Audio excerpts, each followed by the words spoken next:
Now, tree yan? sycamore tree. Significant mentions of the sycamore tree in scripture. Okay, let's have a look at it for a second.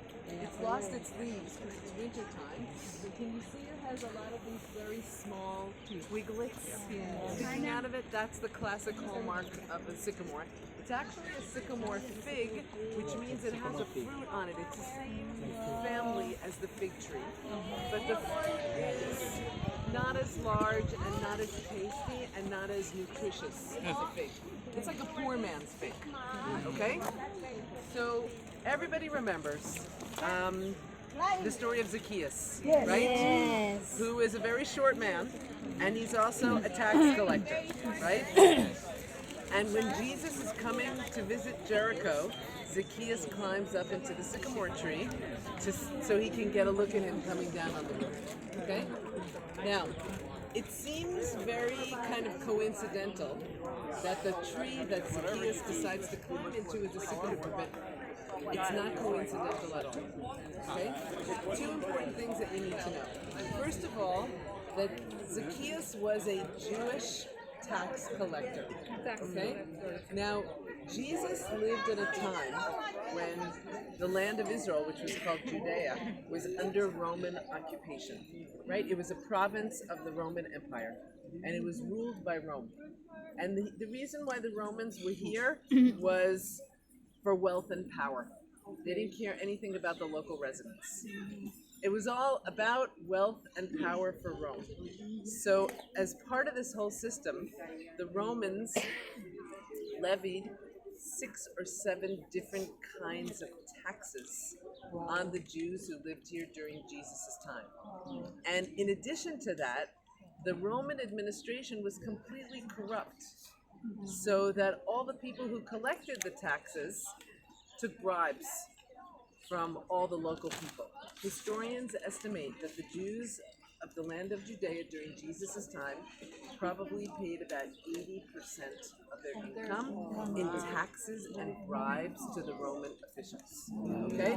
So imagine somebody like Zacchaeus. He's a contractor. Yes. Right? The Romans hire him. They say, we want you to go around and collect, I don't know, $100 from every person in Jericho where you live. You can add on top of that whatever you want. Take your part. You just make sure we get $100, right? $2. So you can imagine how the people in Jericho felt about Zacchaeus. He was probably the most hated individual in town because he's a Jewish tax collector who's working for the Romans. Okay? Now, when Jesus is on his way into Jericho, Zacchaeus climbs up into a sycamore tree. Now, what's important to know is that during Jesus' time, not only in Jesus' time, but in general, we have never used wood as a building material in the land of Israel because wood is very scarce. We use it for windowsills and door jambs, but the main building material in the land of Israel has always been stone, right? And we're going to talk more about that. But sometimes you need lumber, okay? And the preferred tree for lumber in Jesus' time was this tree, the sycamore tree. And the reason for that was that when you cut down the tree, it sends out a new shoot that goes straight up. Okay? So the tree, even after you cut it down, it rehabilitates itself. And as a matter of fact, the name of this tree in Hebrew is shikma, which means rehabilitation. It was called in Jesus' time, and we call it today the rehabilitation tree. Okay? So do you think it's a coincidence that Zacchaeus, the Jewish tax collector that everybody hates, when he climbs up into a tree to see Jesus, that it's going to be the rehabilitation tree? That's not a coincidence at all, folks. And everybody who was reading this text in Jesus' time from the land of Israel understood the connection. And the connection is that's lost to us because we read it in English and we're not familiar with the cultural context of this tree. But the message is very clear that even somebody like Zacchaeus can be rehabilitated by Jesus. Amen. That's the message. Okay? Now, the sycamore tree is also mentioned in Hebrew scripture. Does anybody remember where? No, I'll give you a hint. It's in the prophets. Anybody remember? No story. Nope. Story, there's a story. Nope. It's in the book of Amos. Okay?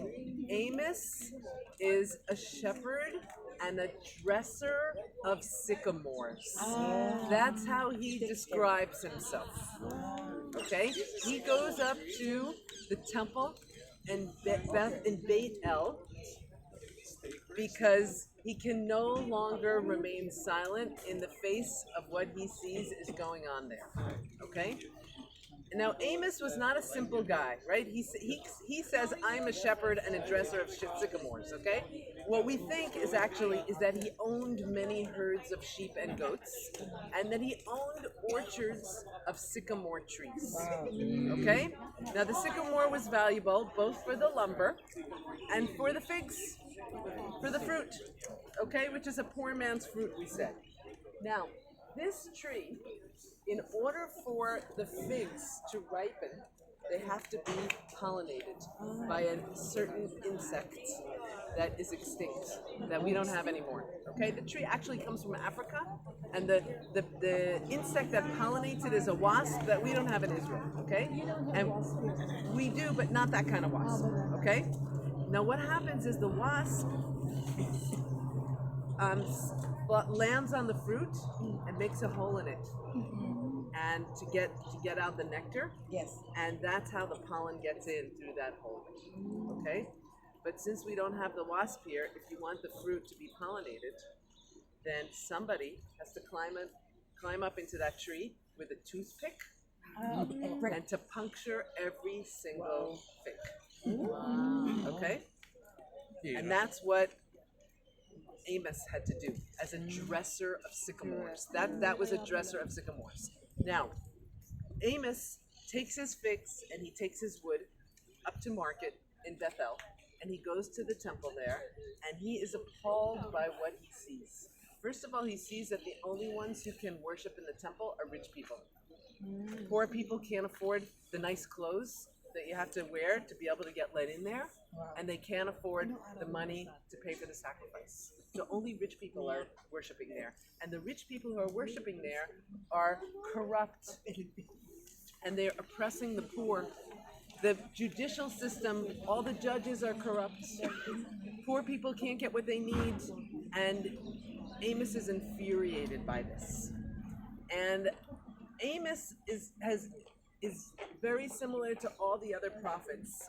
One of the things that they all have in common is they all spend a lot of time alone, and they have lots of time to think. And we can imagine Amos climbing up into his orchard of sycamore trees and going fig by fig with his little toothpick all day long, and in his mind he's turning over and over the scenes that he saw in the marketplace and in the temple, and he feels that he has to be God's mouthpiece. He has to speak out because no one is saying anything. And he goes to the temple in Bethel, and he begins to preach there against all the wealthy people. And he tells them, you are all corrupt. Your scales are corrupt. The justice system is corrupt. You will all cheat the poor and oppress the poor just to make yourselves richer. And God doesn't want your offerings. He doesn't want your sacrifices. They're meaningless to him. If you don't treat each other with justice and mercy, then your worship services are meaningless. Now, not surprisingly, nobody wants to hear this in the temple in Bethel, right? And the priests come out to arrest him. And they say to Amos, yeah, we know you're a prophet. Go back home, prophesy to your own people. We don't want to hear what you have to say here. And that's when Amos says, I'm not a prophet.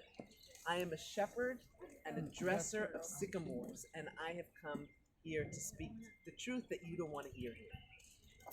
Of course, nobody listens, and they kick him out of the temple, and they tell him, don't you ever come back here again, or we're going to kill you. And Amos is the first of the prophets to write down his prophecy, what we call the literary prophets, right? There are many, many prophets in the Bible. Abraham, Isaac, and Jacob, Elijah, they're all prophets. They don't have books named after them, right?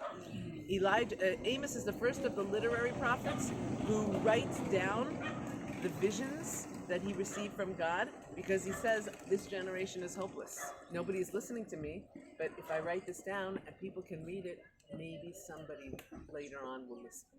Okay? So the sycamore tree is a very important part of Amos's biography. Okay? Questions or comments, anybody? Yes? How long will it take to A few years. That's a good question. How long will it take to regrow so you can cut it off again?